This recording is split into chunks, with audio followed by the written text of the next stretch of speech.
Let's get started off top for those who are still listening. The Golden Bachelorette. Mm-hmm. Golden Bachelorette this season has Joan. At this point, I do not know if we've got an episode out yet that's talked about her. We've recorded them. Again, they might only show up as YouTube segments or maybe a greatest hits podcast of lost episodes. But let's just briefly talk about what we like about Joan, what we like of the season up to now before we start talking about this episode. Brooke, what's your overall opinion on Joan? Joan is very sweet. Joan is very much a caretaker for others. And you started to see this week how that was catching up to her. And it was hard for her to be here. And she was kind of questioning, like, can I be fully invested in this when I have, like, so much going on outside of here? And I'm still thinking about my husband that passed, you know? Who she was a caretaker for at the end of his life. Yeah. I think it's hard for her to, like, accept somebody else taking care of her. Not necessarily that they would take care of her, but you know what I mean. Like, there's some sense of caring for each other in a relationship. Okay. What do you think about the season so far? I think it's good. I think she has a pretty good batch of guys. I think the guy, it's very sweet, very sentimental, very emotional. It's good. Yeah, I got a text from one of my buds. He also watches the Bachelor Universe shows through his this girlfriend. And he texted me. They're kind of recovering themselves, and he said, he was like, he hit me with like, dude, are you watching the Golden Bachelorette? I'm like, yeah, man. He's like, dude, this is so much better than the normal shows, and we just agreed. It just seems more genuine. Yeah. People are more fully realized. We're getting more actual of the love story, and not just the, I don't know what to call it. The fake, fluff. the drama, Yeah. the people who are clearly trying to make a statement to become influencers or something. Yeah, that's very true. These guys don't even know what influencers are, probably. Right. Jordan probably does. He's probably dated, hip. Dated a couple in Chicago. So let's, speaking of the guys, she's got some interesting dudes. We got a wide range of them. We have unrecorded episodes, unreleased episodes. Again, we're sorry. But we've talked about the front runners, which I think at one point seemed to be key, and now Chalk seems to have pulled into into that group leading. Yeah, but they kind of made it look like he self-evicts next week. That's right in the preview for next week's episode. Which I think it probably is something similar to like what Joan did last season when she left to be with her daughter. Yeah, I think it's probably something like that. Because he said his mother's sick as well. Oh, yeah, he did. So, he's in that front running. Joan is really, really nice with everyone, so it's really hard to get maybe the best perspective. I have been noticing she always feels like it feels like she's a little on. You can tell she's being like, you know how when you're at like at a work dinner party or a work gathering, and you don't really have any work friends. You have some work acquaintances, and you're doing that. Oh yeah, okay. So where are y'all living? Right. Yeah. Oh yeah, that's a good part of town. Yeah. That kind of performative social mask everyone puts up. Well, and you can tell the people that she has started to feel comfortable with, and that's coming down a little bit. Right. So, hasn't been a guy that she's like, oh yeah, he's not. You know what I mean? Yeah. We're not getting any of that from Joan. Yeah. Which I think comes with being having more life experience and understanding, giving grace to people. But anyways, so I would say, we got a good group of guys. We did hear some stuff about Gil that has been confirmed enough that the producers have put out a statement where they're actively editing him out of the show a little bit. Yeah. Seems, even though he might play a bigger role. So aside from that, we haven't heard much of bad news from the guys. Yeah, but then this week we saw him get a rose on the group date rose. Right, but they can't change the past. I know. So I guess they could have just like not put it in there, but then everybody would have been like, "Wait, what?" yeah, no, just a little brief segment. I think he's on the show. They Yeah. can't change the past, so it is what it is. But I can't remember what did he.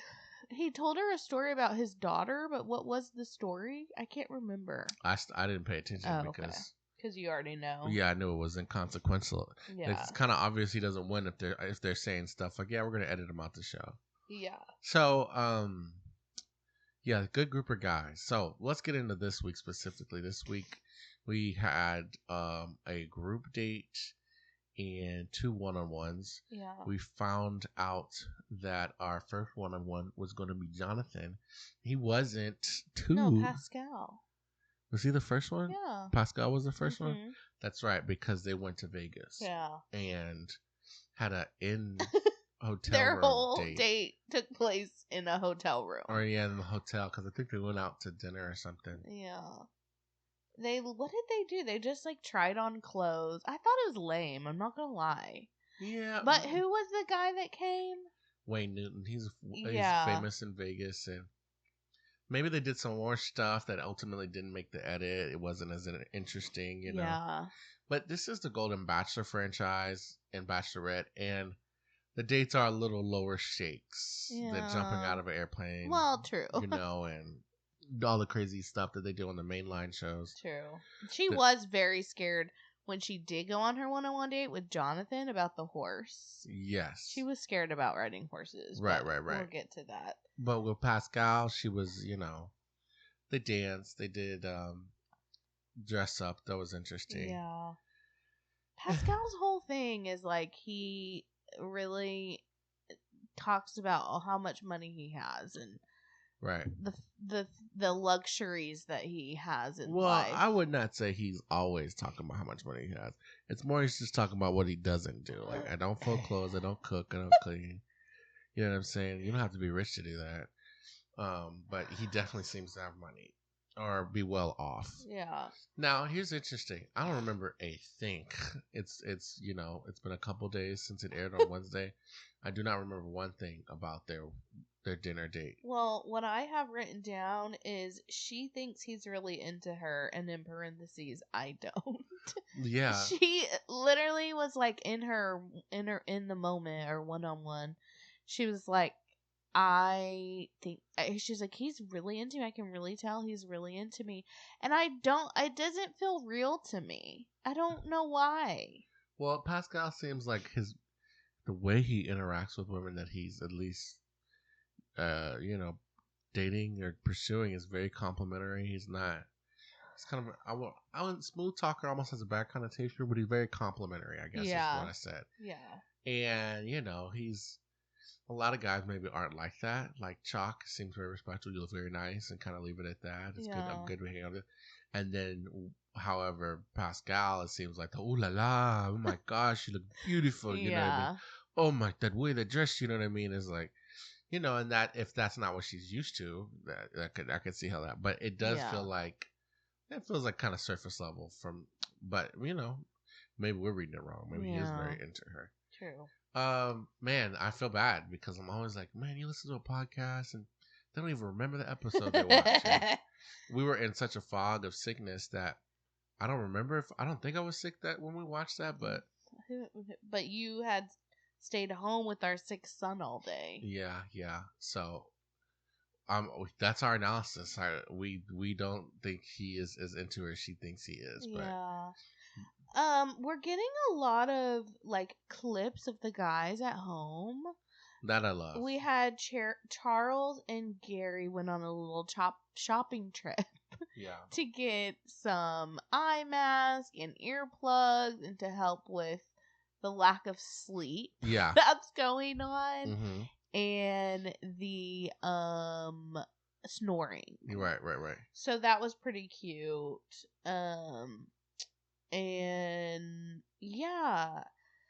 What do you think about, well, we'll talk about them later. But we can get into the group date. So basically, they go to a football field, and that's like quintessential Bachelor. We're having a football game. Right. But then, of course, it's not football. It's kickball.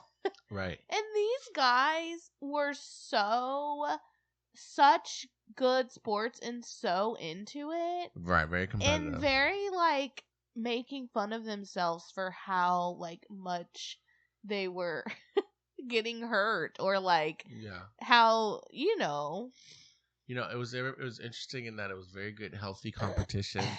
Some of these sports dates in the younger Bachelorette version is just full of guys who are equally competitive, but like taking it too far, hurting, not getting hurt, but hurting other people. You know, and just not being able to adequately just enjoy it and have a good time, show some good sportsmanship, but and still show her that you're willing to be competitive.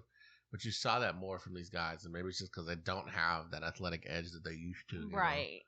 But I thought it was really cute to see Charles' little kick and him make it to. Oh my gosh. It was sad. They were like, you just stay here. You just stay here. And then it was like, oh no, you have to go. And then he kicked. Yeah, but he did a good job. He did. And everyone was very supportive. Mark was like a superstar. Mark was so funny. He was like hamming it up. Everybody, he got the MVP. Yeah, it was very fun. It looked like a good time. Yeah. At those dates, I'm like, how do you get on the list to be in the audience? Is it just like any other of those TV show recorders where the audience fillers, you get in there and just watch? I don't know. I guess if we lived in LA, we would know that kind of stuff because that stuff probably happens all the time. Right. We took our honeymoon to LA, and when we went, I didn't really know that you had to so far in advance plan to be in the audience. You know what I'm saying? Oh yeah, we were trying to be in the audience of something. Yeah, I thought you could go like about that. A week ahead, and they're like, no open spots, or like a month out, or even maybe not that long.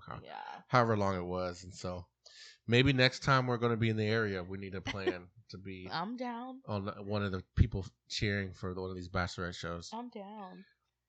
Well, in the meantime, while they were on the group date, yeah, because half of the team went home. Right, the losing team went home. So Kim, back at the house, decides to rally the troops and practice a little song that he wrote. Yeah, he wrote a song for Joan. He wanted everyone to participate, and everyone was pretty good sports at first. He made a script for everybody and passed them out, and then they were like, who was the first one that was like, yeah, this isn't for me? Well, Gary was like, well, yeah, this is your song, and we all respect you, and you did a great song, but it wouldn't really be from me, you know what I mean? Yeah. And so but Kim was clearly not how Captain Kim is who he is. And I don't know what the backstory is on him loving singing and writing songs. He clearly is a musical guy. And he wants to bond that way, but that's just not how everyone gets down. Yeah, no. And from what they showed everyone was kind of like respectful, but also like, I'm not doing this. Yeah, once Gary stood up and was like, yeah, I'm not going to be participating in this, everyone kind of followed suit, except we saw that Guy performed it with him. And it showed me a little bit about Guy and that what kind of person he is, that what he likes to do. He likes to sing, you know what I mean? Yeah. I wonder if Jack, who got eliminated last week, if he would have sang as well. Oh, probably. Yeah, it was an interesting moment from Kim. He definitely seems a little different. Yeah. Is the best way to describe it. And so that was that little section right there. Unfortunately, they performed it at the cocktail party, and then he got sent home. Yeah, Do not think they were directly correlated, but it might have been. Joan just didn't feel like he was the right fit for her. She might have been on the fence. She's like, if that's the kind of thing he's doing. No, she's like, I don't deserve right. She did this. cry. She did cry. Yeah. She was very moved by it. She already knew she was sending him home, and she felt bad. And Guy and Kim actually did a good job, but they did. It needed to be from people who actively wanted to do it and not feel like it was just a bunch of guys. Right. Feeling like they had to. Yeah. Okay, so that leads us into The one-on-one with Jonathan. the one-on-one with Jonathan, and he was actually a little apprehensive He about this literally date. was like, He was crying. I did not want the one-on-one. I wanted to go on the group date. He's like, going on the one-on-one, I'm fully exposed. Right, you can tell he had some problem with insecurity and Yeah. vulnerability, but that just kind of led us to his one-on-one. Can you give me a deep dive? Surprised by that Yeah, give me a deep dive. What do you think is going on? What's your assessment? with him. Yeah.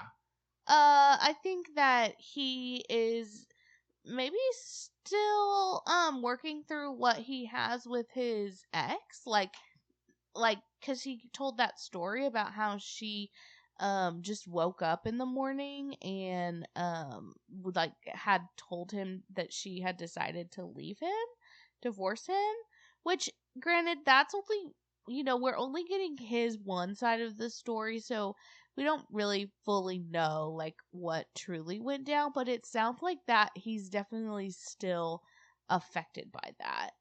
And so I don't know. I think that's probably what makes him so nervous, that like he could potentially not, like he kind of came, maybe it kind of came to him that like, oh, this isn't like a shoe-in. Like she could send me home. Like she could break up with me, and if it's a one-on-one, then there's like a bigger chance that she's going to do that. So yeah, I don't know. That's kind of my take. What are your thoughts on it? Yeah, no, definitely. I agree. He clearly is a put together guy. He seems really fit and physically fit, at least. As for why he was nervous, I definitely think it stems from his insecurities. Yeah.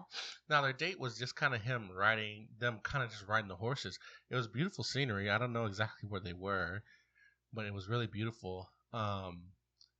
They but he kind of, I don't know.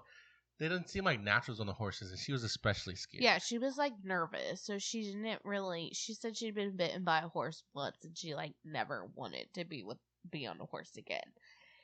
And I can't remember. I think he was a little apprehensive. Like he wasn't just like super gun ho about it, but he did it. It was fine. And then I think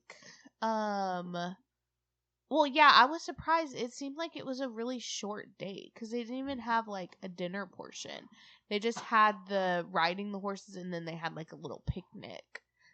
But then we did see Joan on the phone with her mom, which amazing that she still has her mom. What'd she say? She was 90? 90 maybe, I think.